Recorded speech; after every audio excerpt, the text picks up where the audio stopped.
Cerrando con la beta idealista de la filosofía en cuanto describe la relación entre los hechos objetivos y la experiencia subjetiva, más centrada en esta última, vamos a revisar a un autor que continúa con la afirmación que, bueno, está prefigurada en Descartes, pero que va a sistematizar Kant, que tiene que ver con la preeminencia del sujeto para dar cuenta de cómo es el objeto y de cómo se construye el objeto en un fenómeno que aparece en la conciencia. A partir de ese fenómeno es como aparece el objeto, y entonces habría que ver cómo es el sujeto que está conociendo para describir o dar cuenta de cómo es el mundo objetivo, y en todo caso de conocer cómo es la experiencia humana propiamente.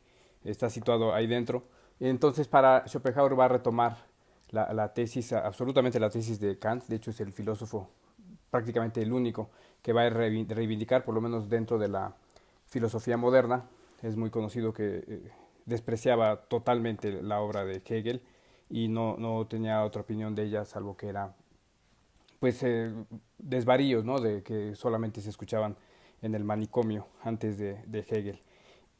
Pero sí retoma entonces la posición de Kant, de que hay un sujeto. Él dice: esta tesis es tal vez difícil, o tal vez es poco aceptada, porque es tan obvia y tan fácil de entender, que como que a veces la filosofía dice: no, debe haber algo más, debe haber algo más, porque no puede ser tan obvio y evidente una tesis que tenga tales implicaciones. Y él, por supuesto, reivindica esta posición del sujeto como el que va a construir la realidad, y hay que ver cómo es el sujeto para esa construcción. Y va a tener una distinción con el trabajo de Kant y una aportación, por lo menos un punto de vista que él va a adelantar dentro de la filosofía moderna, que es la cosa en sí de Kant, que es incognoscible en cuanto solamente conocemos sus fenómenos, es decir, cómo aparece en nosotros representado en un objeto. Va a ser plenamente cognoscible para Schopenhauer en cuanto es nada más y nada menos que la voluntad. La voluntad va a ser la cosa en sí, y por lo tanto vamos a tener dentro de nosotros acceso a cómo se da dicha cosa en sí, dicho noúmeno, que sería el término que usa Kant, además de cosa en sí.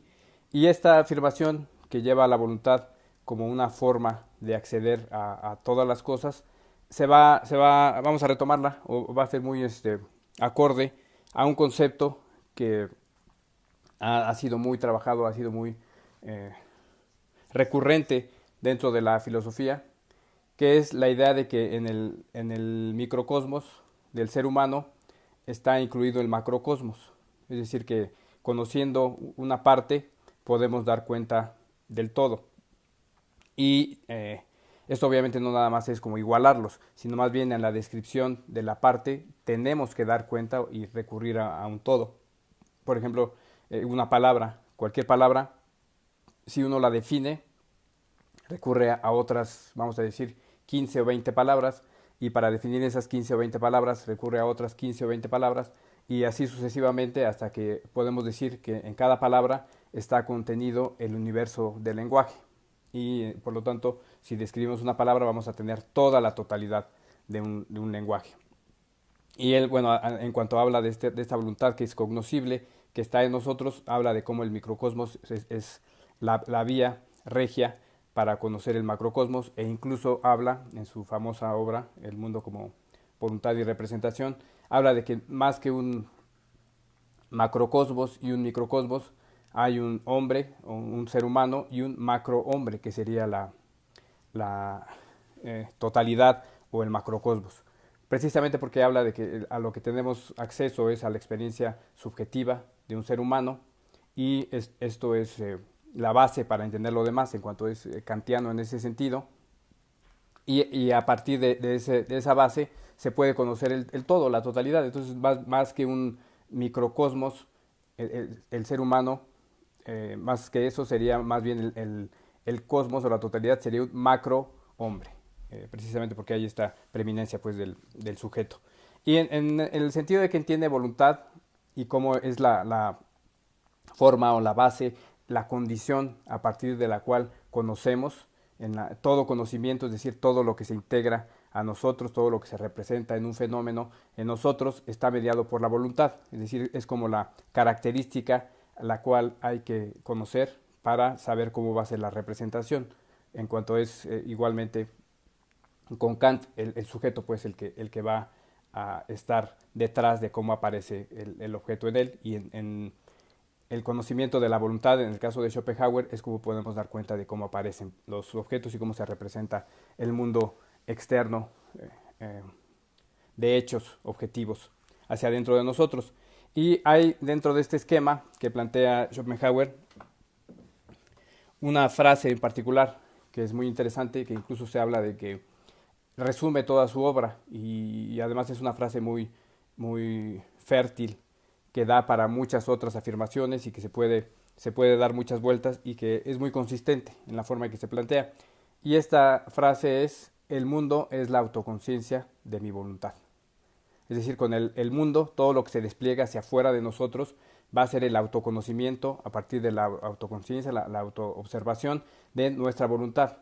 Y entonces eso es lo que establece cómo se despliega lo que está afuera hacia adentro de nosotros. Y como se puede ver, esta idea es muy coincidente con lo que planteamos acerca de que hay una continuidad hacia afuera, que hay algo que nosotros vamos a dividir a partir de nuestras características personales, a partir de nuestra autoconciencia y de lo que está definiendo nuestra autoconciencia, con la idea de que el mundo va a ser precisamente lo que aparece cuando somos capaces de reconocer la voluntad que vive hacia adentro de nosotros.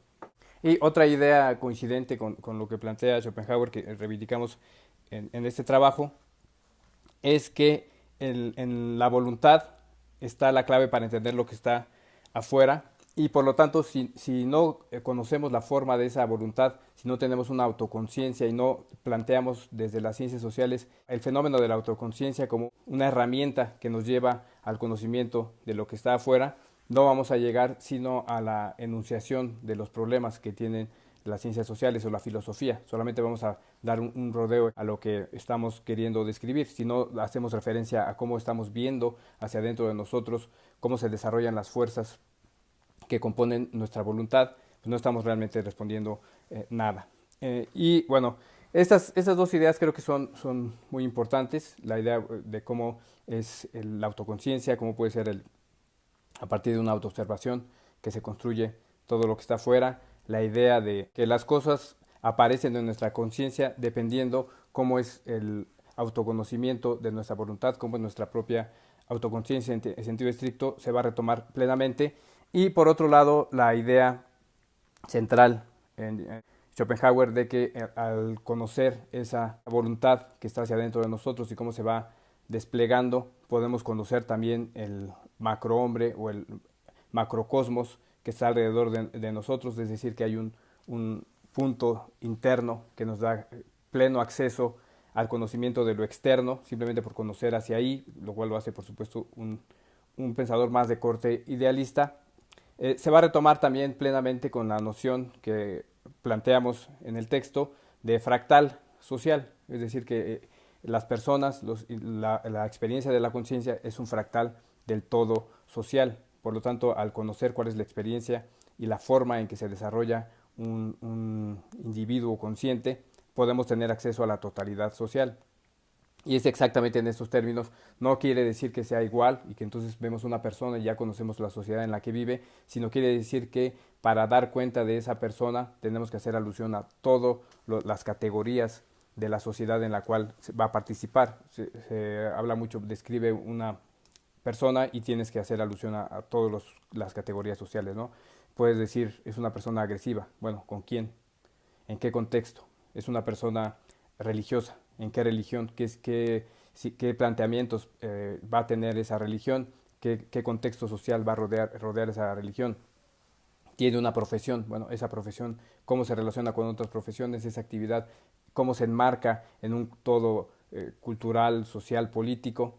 Etcétera, etcétera, etcétera. Es decir, que no hay forma de describir una persona sin hacer alusión al todo social. Por lo tanto, se va concebir la experiencia de la conciencia como un puente para llegar a la totalidad. No es entonces adecuado verlo como una pieza, como una parte, un engranaje de una sociedad, sino como algo que reproduce a su interior toda la totalidad, y esto lo va a hacer a partir de integrarse a ella.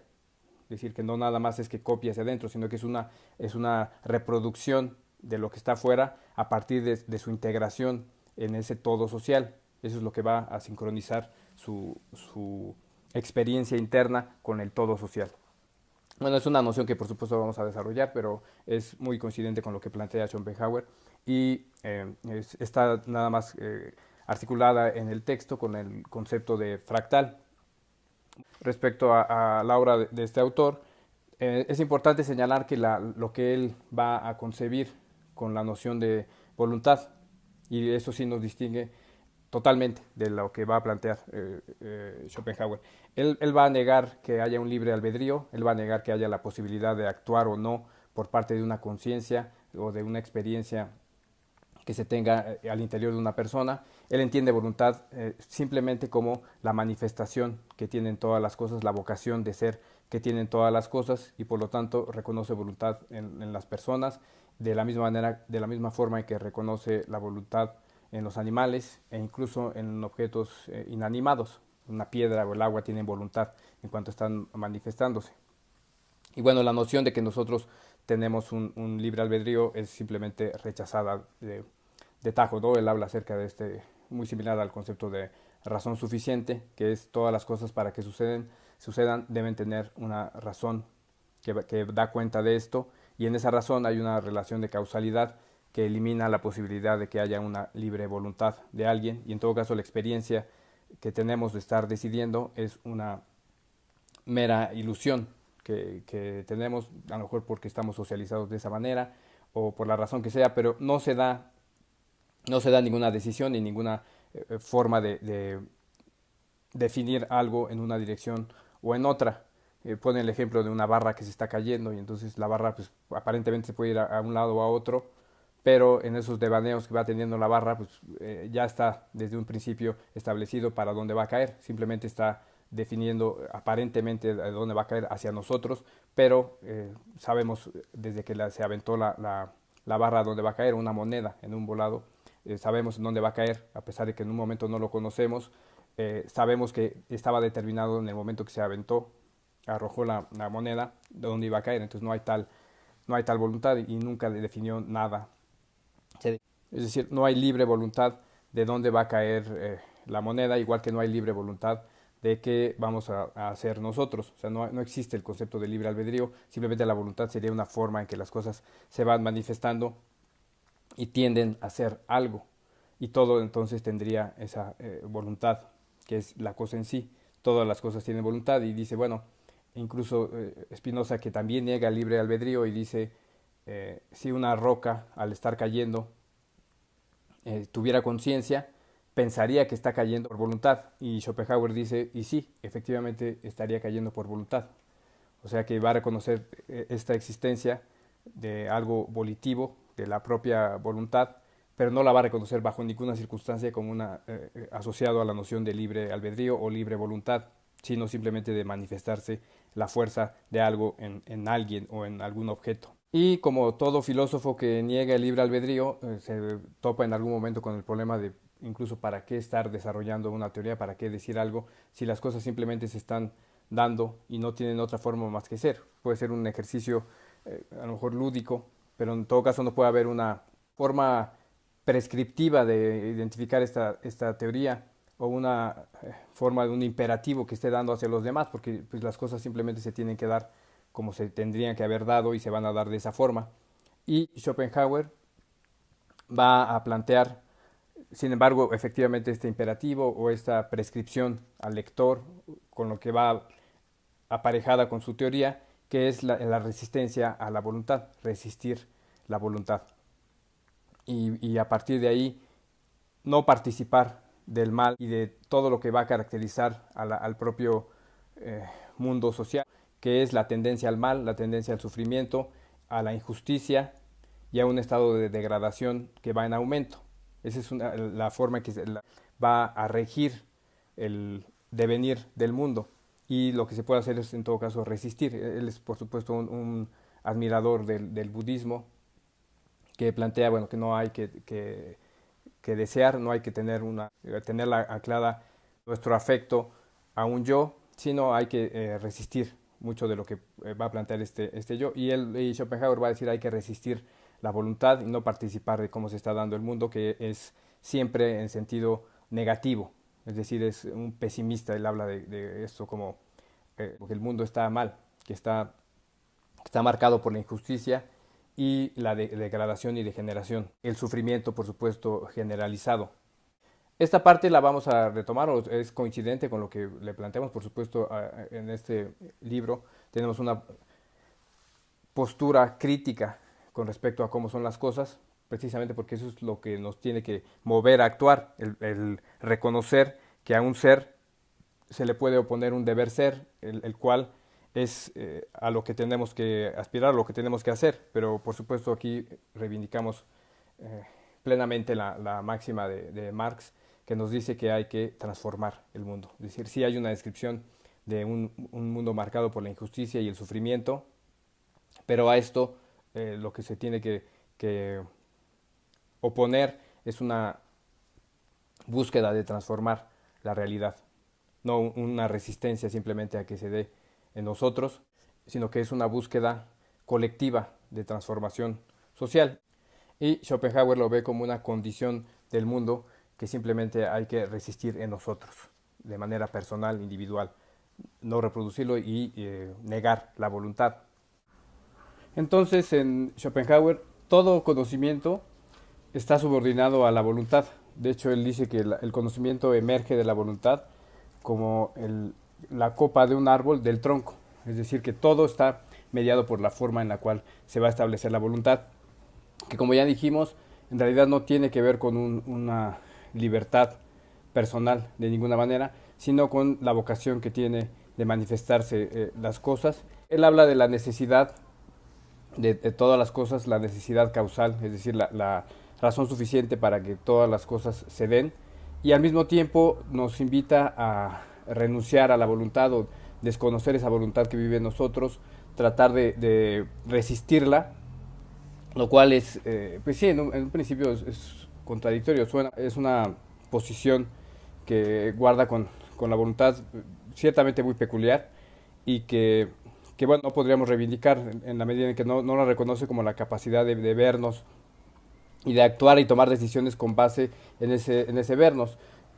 Si uno habla de que la conciencia toma decisiones y hablamos de que existe una autoconciencia, entonces lo único que estamos estableciendo es que hay un doble mecanismo para tomar decisiones. Uno que se relaciona con el mundo, con las cosas y con el mundo sobre todo intersubjetivo de otras personas, y otro que evalúa esa relación y por lo tanto pues esa evaluación tiene que ser necesariamente un juicio de valor y deriva en la construcción de un aparato ético, que sería lo que nos indicaría el bien y el mal, y ese bien y mal se aplica a los juicios que hacemos sobre nosotros, sobre nuestra propia existencia, es decir, tomamos decisiones sobre lo que decidimos.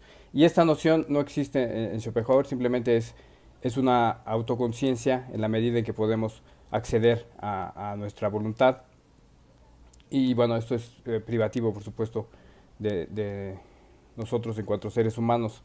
Y de hecho él identifica la libertad como sí existente, pero no en lo individual, sino en lo trascendental. Y aquí ya habla de un plano que evidentemente no va a ser el práctico en el cual actuamos y en el que reflexionamos en cuanto personas con conciencia. Y de aquí su visión y su posición con respecto al mundo va a ser, como ya se mencionó, va a ser pesimista, habla de que está caracterizado por el sufrimiento, e incluso también una cosa interesante en él es que va a dividir las religiones de acuerdo al posicionamiento que van a tener con respecto a cómo se desenvuelve el mundo, cómo es el mundo. Y entonces para él va a ser secundario si son religiones que reconocen un dios, o como las monoteístas, si reconocen muchos dioses, como las politeístas, o si no reconocen en realidad ningún dios, como el budismo, que se reconoce como ateo, y en ese sentido es ateo. y no es realmente lo importante, sino lo importante va a ser qué posición tienen con respecto a cómo es el mundo. Hay religiones que van a describirlo como positivo, como justo, como que tiene una racionalidad que da a cada quien lo que merece, etcétera, etcétera. Esa es una posición optimista que él va a rechazar y en esa medida rechaza pues el Antiguo Testamento, el Islam, incluso el protestantismo, y reivindican las religiones que van a hablar acerca de que hay una tendencia al mal y al sufrimiento, la injusticia, que van a ser en particular religiones como la esencia del cristianismo, que en todo caso se conservaría de mejor manera en el mundo católico, en la visión católica, en el budismo por supuesto, y rechaza el judaísmo y el Antiguo Testamento en cuanto es optimista con respecto a cómo funcionan las cosas, cuando él dice que a todas luces está caracterizado nuestro mundo por el sufrimiento. Ante este panorama, lo que tendría que hacerse es suprimir la voluntad, un aquietamiento del querer, de tal manera que podamos llegar al mundo como representación y desaparezca el mundo como voluntad. Ya en el rechazo de la voluntad podemos de alguna manera igualarnos con todas las cosas en cuanto todas las cosas tienen voluntad y nosotros dejamos de desearlas y llegamos al reino de el mundo como representación, donde conocemos las cosas. Uno puede especular tal cual son y donde no tenemos ningún deseo ni ningún anhelo con respecto a ese mundo. Y bueno, se le ha criticado mucho porque él no seguía esto y tampoco, tampoco asumía esta crítica. Él decía, pues no tengo por qué seguir las cosas que yo planteo en mi teoría. Y bueno, la forma que reivindicamos aquí de autoconciencia es evidentemente a partir de un modelo ético del bien y mal, donde se juzga nuestra propia existencia en el mundo y esa posibilidad que tenemos de acceder a nuestra existencia en el mundo, de vernos como algo externo y al mismo tiempo ser en el mundo, está dado por nuestra relación con el otro, evidentemente porque ese vínculo nos permite tener al otro como un espejo y al ponernos en la situación o en el lugar que tiene el otro podemos vernos a nosotros mismos a partir de esa interpretación que va a tener el otro. Este proceso por supuesto nunca es completo, pero al final de cuentas es lo que nos puede dar cuenta de cómo nos desarrollamos como seres humanos, que la principal característica es esta capacidad de vernos y de juzgar con un bien y con un mal la forma de ser que tenemos en el mundo. Pero bueno, igualmente es un autor interesantísimo y que aporta cosas muy pertinentes, ¿no? En el estudio de nuestra relación con el mundo objetivo, si bien lo hace desde un punto de vista idealista. Y bueno, igualmente es un tramo, una parte, una cosa que se debe tomar en cuenta para describir la totalidad.